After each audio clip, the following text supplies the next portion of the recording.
Welcome to the Not Old Better Show, the show covering all things health, wellness, culture, and more. The show for all of us who aren't old, we're better. Each week, we'll interview superstars, experts, and ordinary people doing extraordinary things, all related to this wonderful experience of getting better, not older. Now, here's your host, the award-winning Paul Vogelzang. Welcome to the Not Old Better Show on radio and podcast. I'm Paul Vogelzang, and this is the place where we blend the grace of age with the zest of youth, diving deep into the stories that shape our times and define our wisdom. Today's show is brought to you by Acorns and Talkspace, and we're dialing up the charm, the wit, and a dash of espionage as we step into the world of an icon, a trailblazer, and a true testament to living life in full color. Our guest today is none other than Barbara Feldon, Agent 99 from Get Smart, along with a lot of other great work. But the enchanting Agent 99 from the classic TV series Get Smart is with us.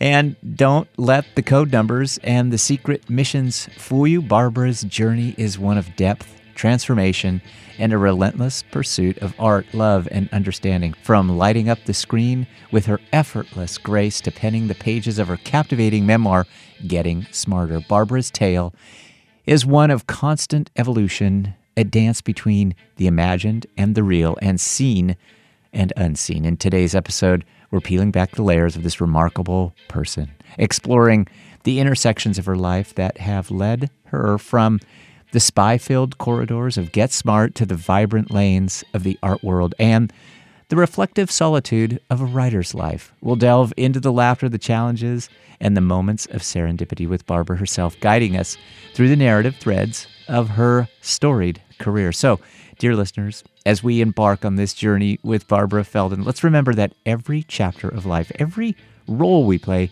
and every line we write contributes to our own story of getting smarter, wiser, and undoubtedly better with age. So stay tuned as we uncover the secrets, the stories, and the sage wisdom of a woman who's lived a life as captivating off-screen as it was on. This is the Not Old Better Show on radio and podcast, and I'm thrilled to share with you this wonderful, unforgettable conversation with our guest today, Barbara Feldon.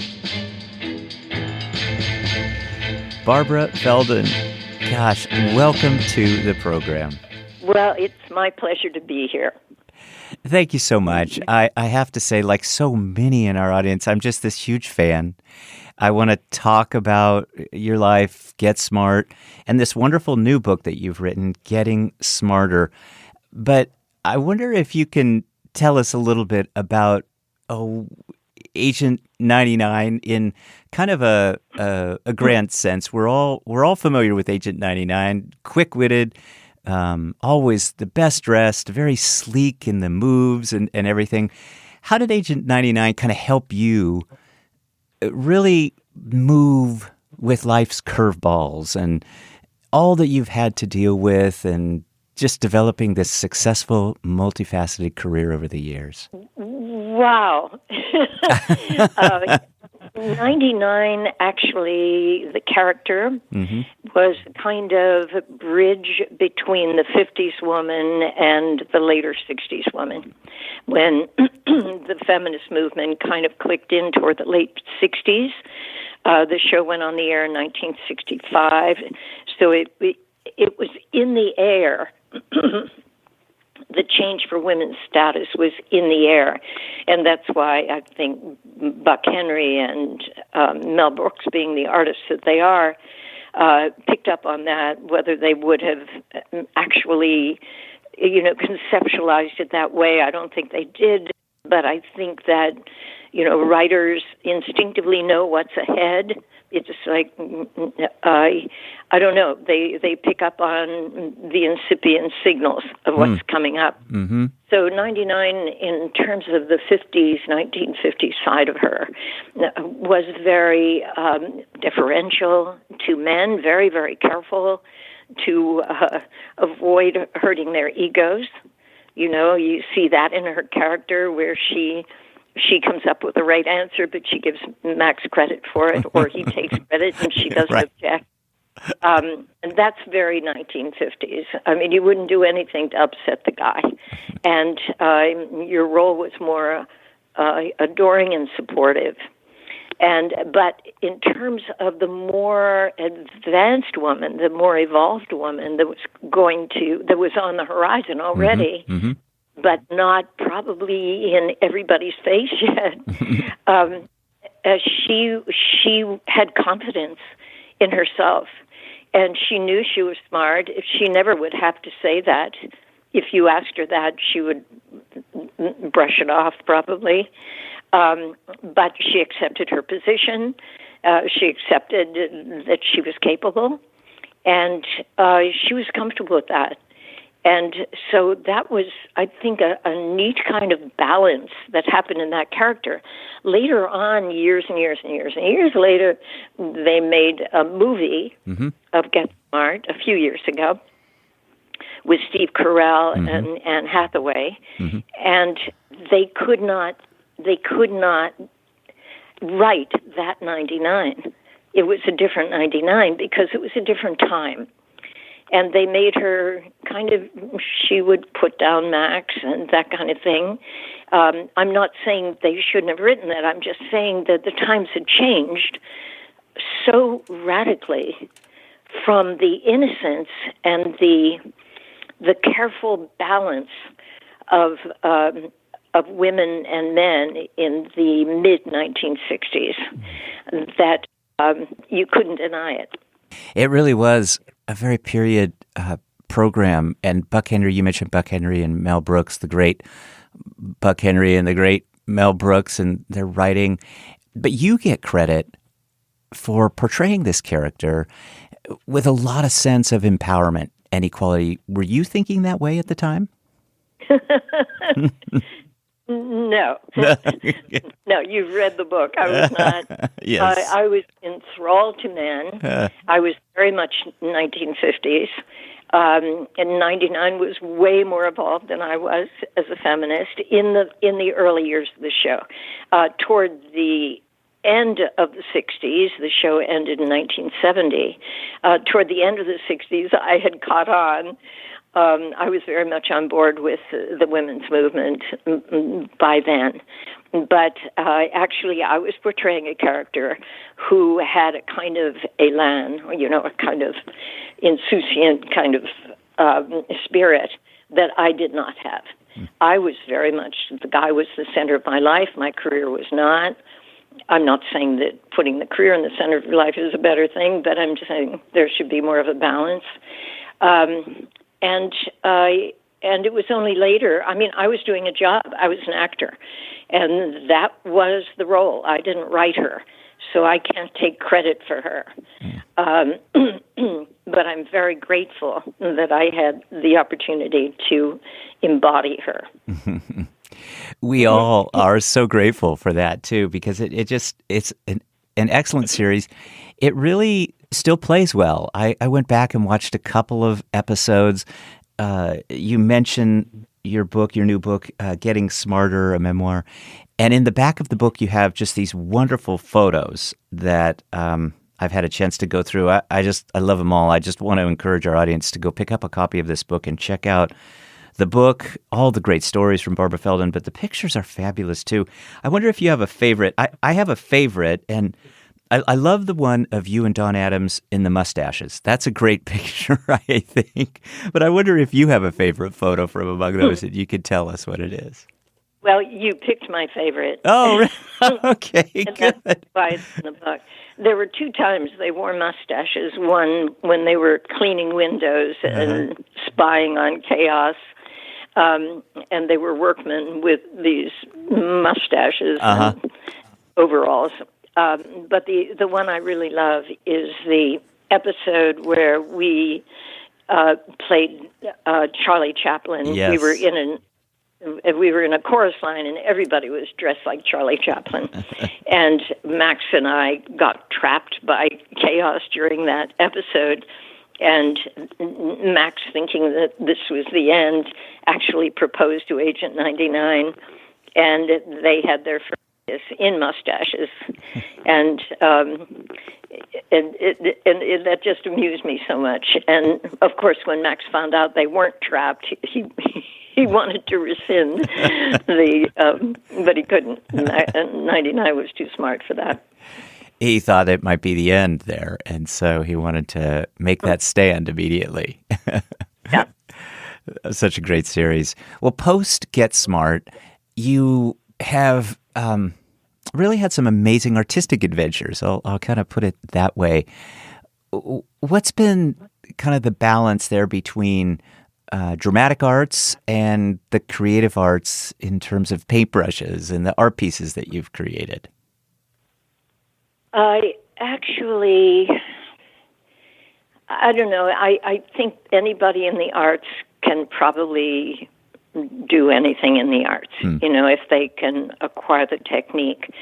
I did take some courses at UCLA, drawing courses, after Get Smart went off, and I loved that. It was very kind of meditative, and it was also instructive that whose drawings looked like they'd been done by a 2-year-old with a tablespoon. I could actually draw things that would look like the real thing. And then, of course, our teacher, his name was Jan Stussy, who's a great artist himself, said, "I hope you'll never do that. Now you know you can do it, you can let go of it and be maybe more expressive of yourself and not play by the rules." And but art was that area of art was really not my thing because I didn't like charcoal. I didn't like getting my fingers dirty.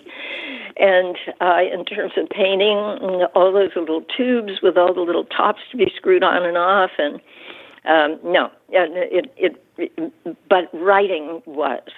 And I'd been writing in journals since, oh my gosh, I was in my 20s. And it was just natural for me to write every day. And so when I finally got a subject to write, I wrote a book called Living Alone and Loving It, which is a series of essays on experience of learning how to live on my own and how to have a full life doing that. So I think that everybody has some kind of creative instinct or something they want to express, and it's just a matter of finding the right venue to express it in. And with me, it's writing. And if it's an emotional thing, and I talk about this in the Living Alone and Loving It book, I would write storm pages.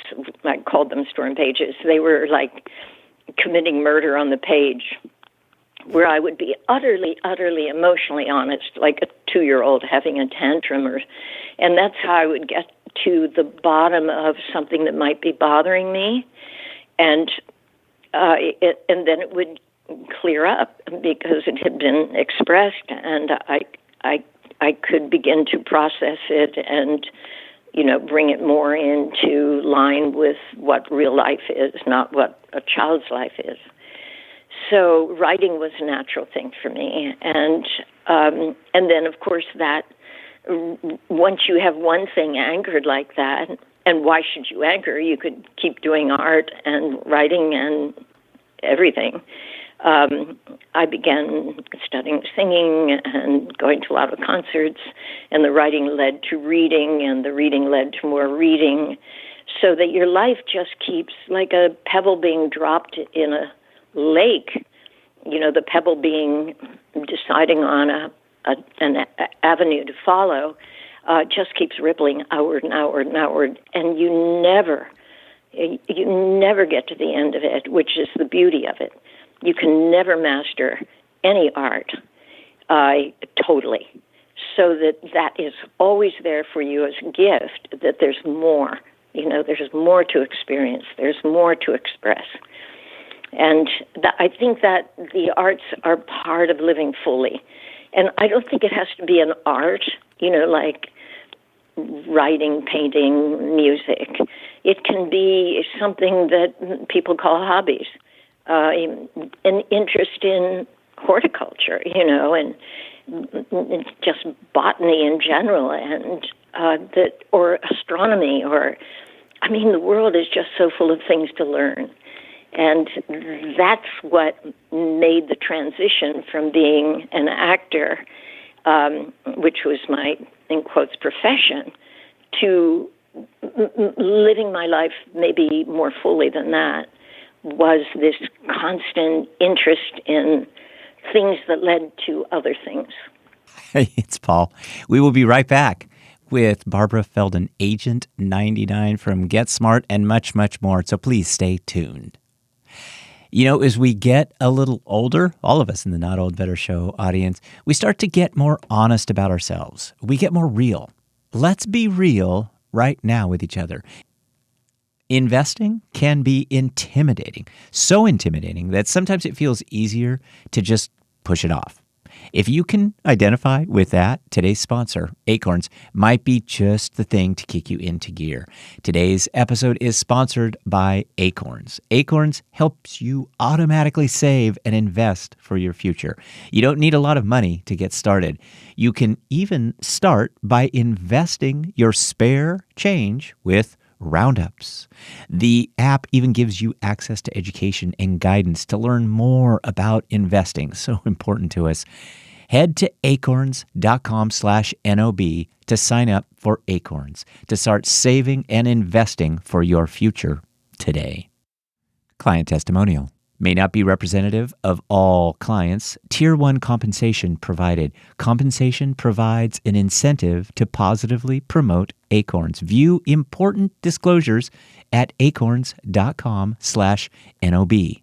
Investing involves risks, including the loss of principal. Please consider your objectives, risk tolerance, and Acorns fees before investing. Acorns Advisors, LLC. Acorns is an SEC-registered investment advisor. Brokerage services are provided to clients of Acorns by Acorns Securities, LLC. Member FINRA/SIPC. For more information, visit acorns.com.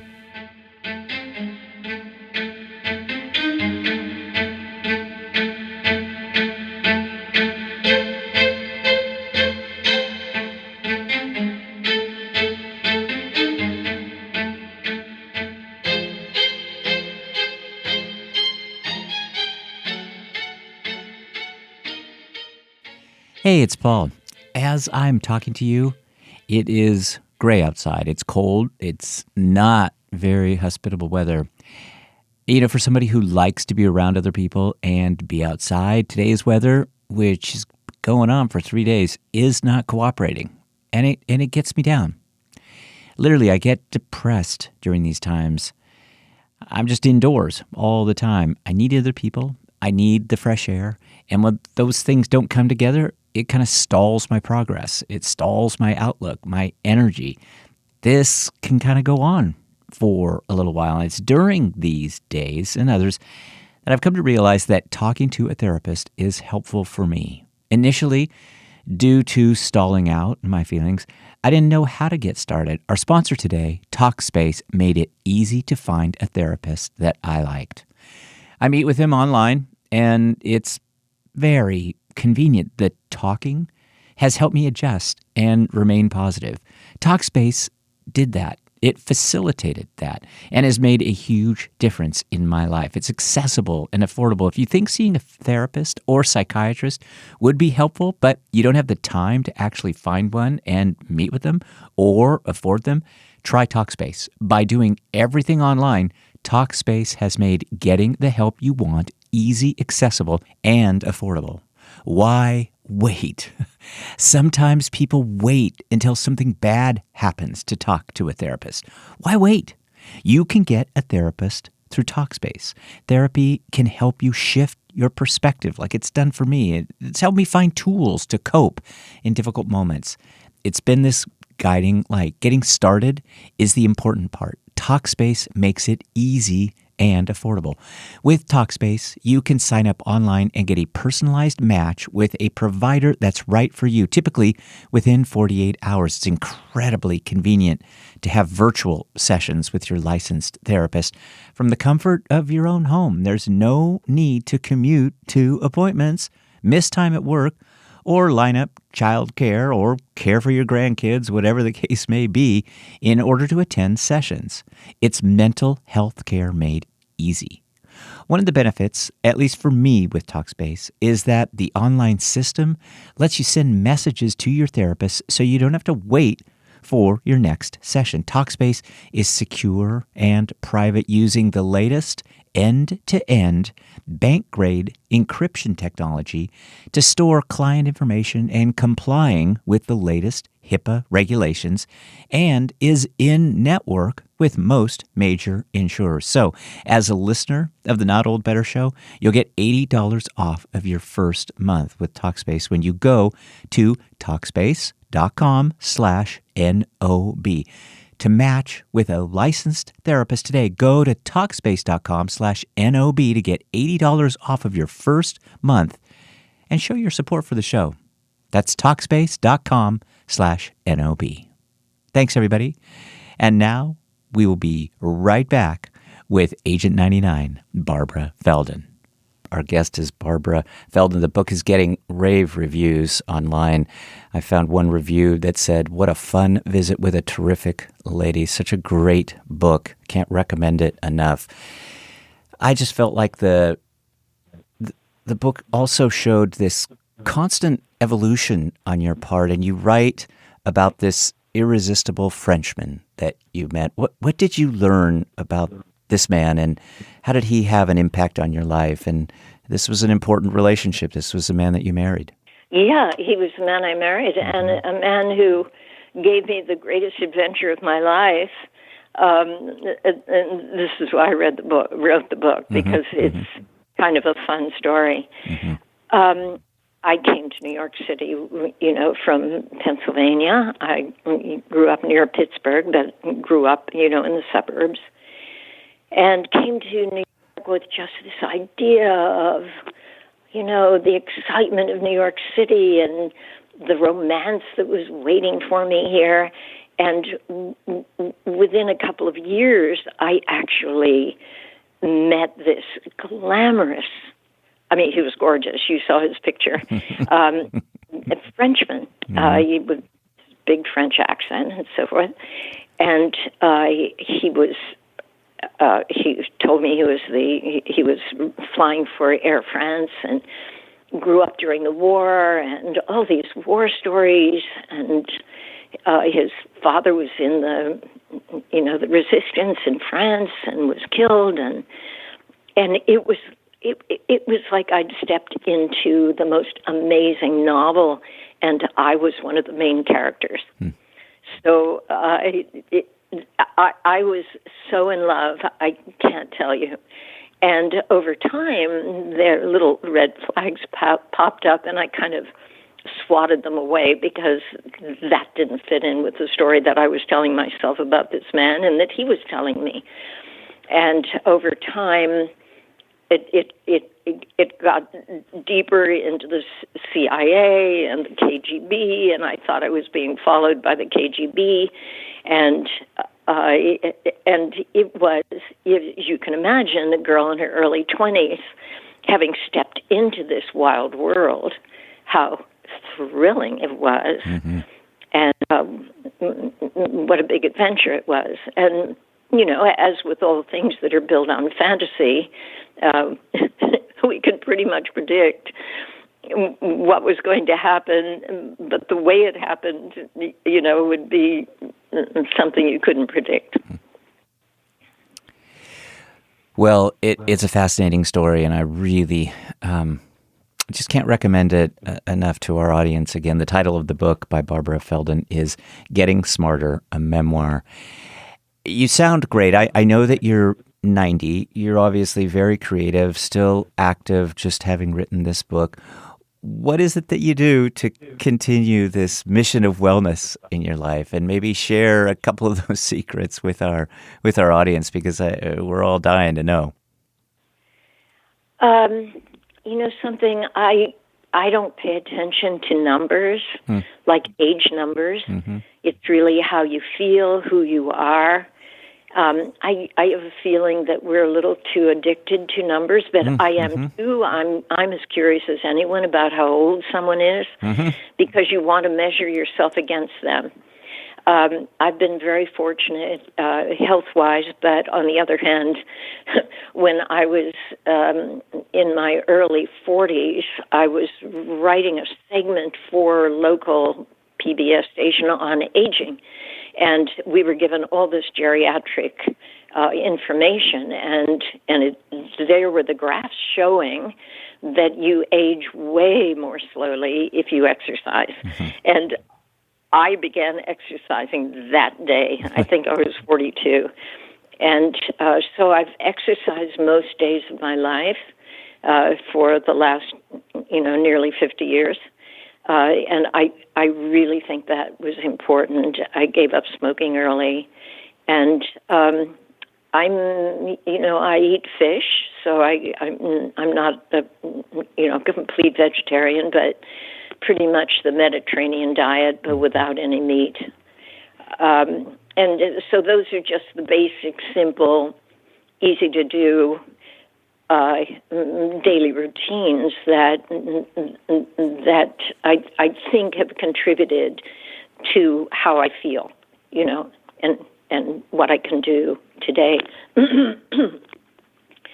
The other thing about getting older is that the older you are, the more experienced you are, and the more perspective you have to bring to the world. And you can look at the world going crazy and stand back and say, how could this be happening? And if you're interested in history, you can see how it's happened over and over and over again, how people do things that are not really reasonable. And so it's also helpful to be able to understand that you can do to change things. You can do what you can do. You can, protest, or you can contribute, or you can vote. But ultimately, on great waves of history, great waves of maybe craziness or, irrationality that can take over people, that there's nothing you can do. But you can watch it with interest and do, whatever you can think of to contribute to, making the ship not rock so badly. That's a nice way of putting it. Yeah. I mentioned the photos in the book, and you can also find some great photos on your website. We're going to have links in the show notes today so that our audience can find out more about Barbara Feldon, her new book, Getting Smarter, links directly to her website. I will say this too, many of the photos are so stylish. You dressed well, and I wonder, are you still paying attention? I know you modeled. Are you still paying attention to fashion? Is that how you'd like to be remembered? Is it for your art? What do you want to be remembered for, all these iconic roles that you've played? Well, first of all, let's do the fashion question. That period was such a fun fashion era. There was the mod clothes, and because I was a model, I was exposed to a lot of the best designers, and it was so much fun. It was and it was creative. It was creative on the part of the designers, but it was also creative of the people who were wearing them, how they accessorized them, and just the fun of it. We're living in a different time now. If you go out on the New York streets in the 1960s, you see these knockoff Chanel suits and Rudy Gernreich, cutting edge pop art kind of clothes. you go out on the street today in New York, and you pretty much see cargo pants and just sweatshirts and blue jeans and sneakers. I don't know where fashion is residing. It's certainly not in circles that I travel in, and it's a shame in a way, because it gave life a sense of occasion if you went to the theater and you got dressed up, and of course nobody does anymore. So much for fashion. In terms of being remembered, I never thought in terms of being remembered for anything. I would like my book, Living Alone and Loving It, to be able to be helpful to people. And I'm happy I wrote that book. I didn't know at the time how pleased I'd be to have written it, but I am, because I know a lot of people have responded to it. I don't think anyone gets remembered for very long. A friend of mine was having his hair cut the other day, and there was music on, and he had to say to the young barber, that's one of my favorite singers, and the barber said, "Who is he?" And my friend said, "Dean Martin," and the guy said, "Who's Dean Martin?" And so that sort of tells you something about, most people do know who Dean Martin is, but a few generations from now, it'll be a lot more, who's Dean Martin? What was Get Smart? What was that? So I don't feel that's an important, thing to want. If you look in the universe, you look out at all the stars and everything, and you see how small we are, it seems like, a small thing to, we're all part of humanity living now together, and that's the important thing. Mm-hmm. Yeah, let's touch on Living Alone and Loving It, because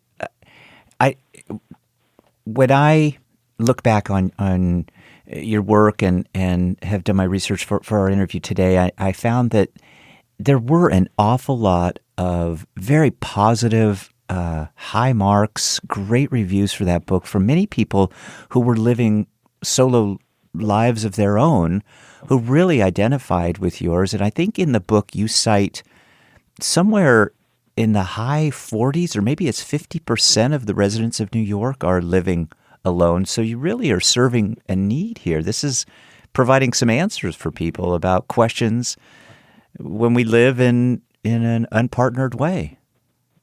Yeah. No, it's basic principles, too, of reaching out. We know biologically we're social creatures. So that's to have a happy life, and I believe that most of us can have happy lives. There are tragedies that are not happy, and I'm not saying that doesn't exist. It does. But in general, but what we do need to be happy, and we cannot be happy without, is other people, friends. And it doesn't have to be one single partner. And in fact, if it's only one partner, that's not good. I don't mean people should have several partners. I mean that if that's the whole social life, that is not very stable. But of course, the gold standard is to have your own special someone. But if you don't have that, you can be very happy having lots of special friends and being involved in communities, like some people it's church communities or art communities or just a circle of friends. And the other thing is being bold enough to reach in and to know yourself and to feel your feelings and not be afraid of them, and to develop all of the things that are in that unconscious area, that interior area, like expressing yourself creatively.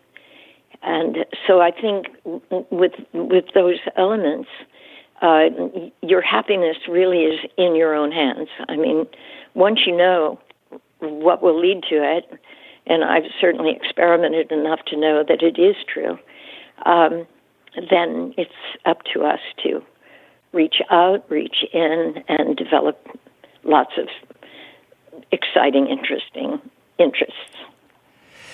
Well, you are to be congratulated for all of this. At 90, still very active and engaged, offering these amazing insights. Your new book, Getting Smarter, your previous book, Living Alone and Loving It. All of this is just great stuff. Congratulations. I want to ask you a question, though, about an early question in your career from the show, the $64,000 question.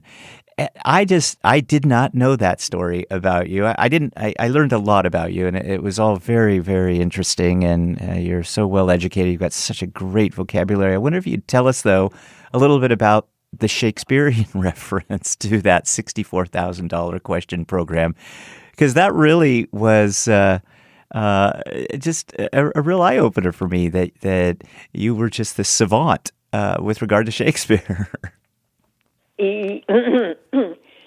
That may have been the public perception of it. It would have been very wrong. Okay.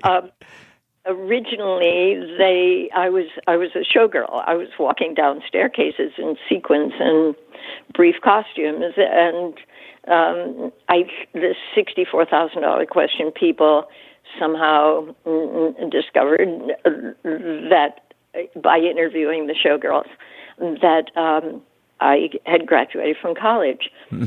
So they asked me to be on the show, and I said no. And then I met the great Frenchman, and he said, yes, go on the show. I mean, think of something, become an expert, whatever. And I wanted to impress him, so I thought, well, one of my failed projects was reading all of Shakespeare, which I still haven't accomplished.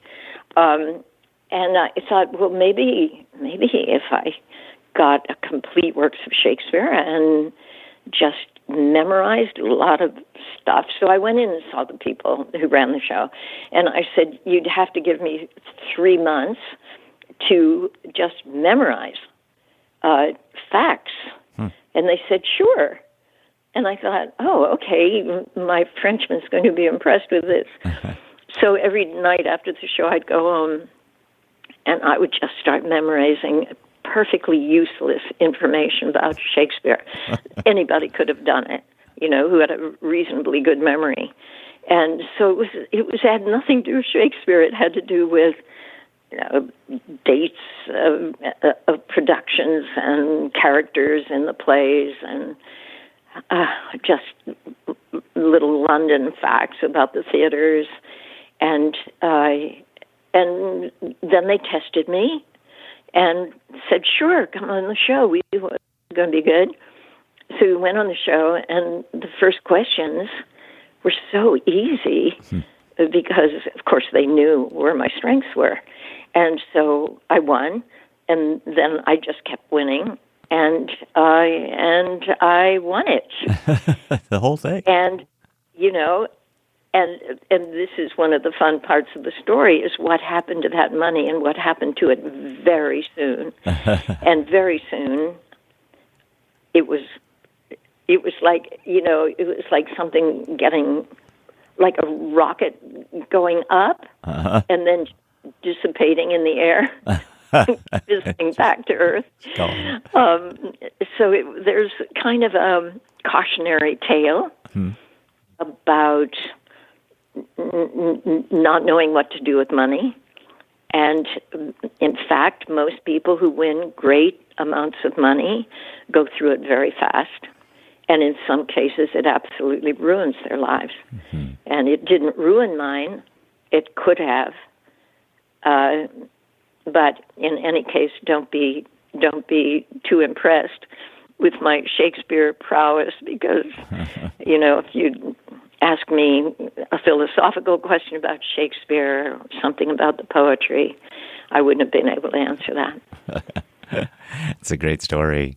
Well, tell us a little bit about the Cone of Silence and shoe phones and Max's great sayings. I mean, some of those just have they have lives of their own. But I wonder, the shoe phone in particular, that just is precious. That just presages so much of what we have today in our high-tech gadgetry. I almost have shoe phones.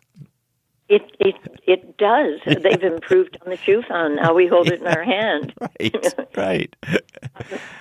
Did you see all that? I was invited to the CIA headquarters, and they were having a big exhibit of real spy paraphernalia from Russia. They weren't going to show their own. And then the spy props from movies and Get Smart and Man from U.N.C.L.E. and, the spy shows that were popular then. Yeah. And a guy from counterterrorism told me that during the Get Smart years, they would watch the show and then they would go in the lab and try to make those things work. Wow. So it was life imitating art. Yes. And I suppose they had some success. He didn't tell me. I think the thing that captured everyone's imagination was the shoe phone. Yeah. Oh, yeah. Well, right. Yeah, and silly and fun, and it would have been nice too if we'd had such a thing then. But now we have. Oh my gosh! Look how far we've come. It's amazing. Oh my gosh! Yes, it is just incredible. Well, you've been so generous with your time. I so appreciate it. Barbara Feldon, again, author of the wonderful new book, a memoir, Getting Smarter. I just have one final question for you. Maybe leave us with, kind of your funniest anecdote. If there were a Barbara Feldon Hall of Fame, there needs to be, by the way. We need to have a Barbara Feldon Hall of Fame. What'll be the funniest remembrance that you have of your long career here? Still going, by the way. You mean if having to do with show business? Sure. Yeah. Show business. I think that just the it wouldn't be so much funny, but there are things that people don't know happen backstage, and they're just silly and banal in a way, but they add texture and sort of to the whole picture. I did the first 5 laugh-ins during a hiatus from Get Smart. We were on vacation, and so I did the first 5. And it was that wonderful, wonderful cast. And there was something on Laugh-In where there were little windows and people popped out of the windows. There was this sort of gag wall, and I remember. We were on scaffolding behind, and the window would pop open, and we would say our little joke.